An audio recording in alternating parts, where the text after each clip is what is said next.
Student athletes from over 40 schools affected by Hurricane Melissa last October will not have to worry about some of the prerequisites for participation at this year's Issa Boys and Girls Athletics Championships and other sporting events run by Issa this term.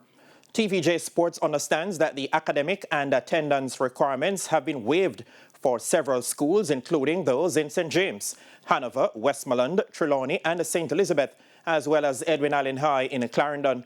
A minimum 45% average in 4 subjects for first to fifth form, 4 or more subjects at the CSEC level for grade 12, and an 80% attendance rate are among the eligibility criteria for student athletes to compete at the championships. It's understood that coaches from the western parishes made the request for the waiver during consultation with Issa in December. The proposal was recently approved.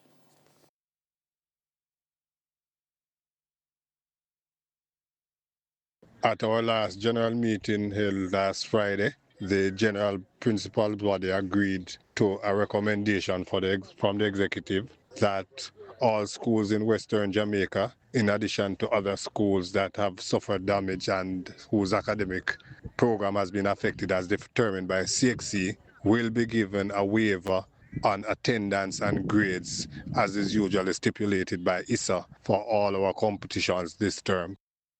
The 2026 Issa Boys and Girls Athletics Championships will run from March 24 to 28 at the National Stadium. Kingston College and Hydel are the defending boys and girls champions, respectively.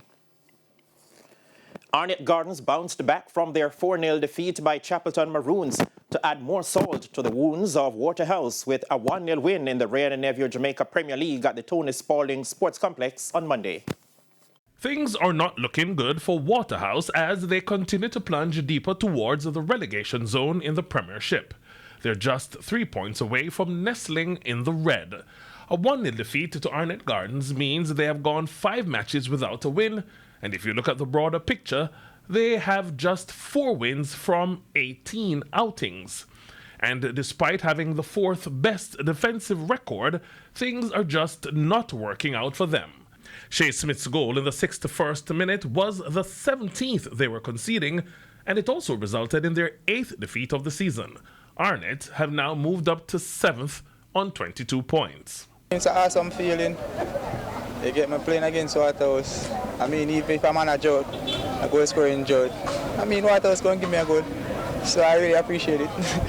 This is a very good Waterhouse team, but we are playing at home and we wanted to make home advantage count with the 3 points, and that's what the boys delivered tonight. It's not the situation that I want here, but it's a reality, and I should to face it because the first half was a very good game. I'm proud. Molynes United, who occupied the drop zone for 10 weeks, are slowly taking themselves away as far as possible. They recorded their 4th win of the campaign after outscoring Tivoli Gardens 3-2. The man doing the damage for Molynes United is striker Nicholas Nelson, who marked his return after 2 seasons with a hat-trick. Nelson, who spent a season each at Dunbeholden and Mount Pleasant FA, showed he hasn't missed a beat with the game's opener in the 4th minute. But he watched as Denville Watson pulled Tivoli level within 2 minutes of falling behind. It stayed like that until the 51st minute when Nelson struck again for 2-1. And the hat-trick was completed 3 minutes later as Nelson signalled his return. Anthony Nelson cut the deficit for Tivoli with 8 minutes to go, but that turned out to be a consolation. Well, yeah, it is a statement, and I mean, Molynes is my club, and I mean, so I have to do what I have to do at Molynes, and I mean, and try to, I'm trying to get a contract over a season, I mean. We convert early, but then we conceded. I think it was a soft one. But nevertheless, we came back out second half and we made some changes, some tactical switches, and they worked perfectly. The second goal that they also scored, it was the player who received that ball coming from the goalkeeper was in an offside position that would have given him an advantage going forward. But we don't have VAR, so we all have to live with it.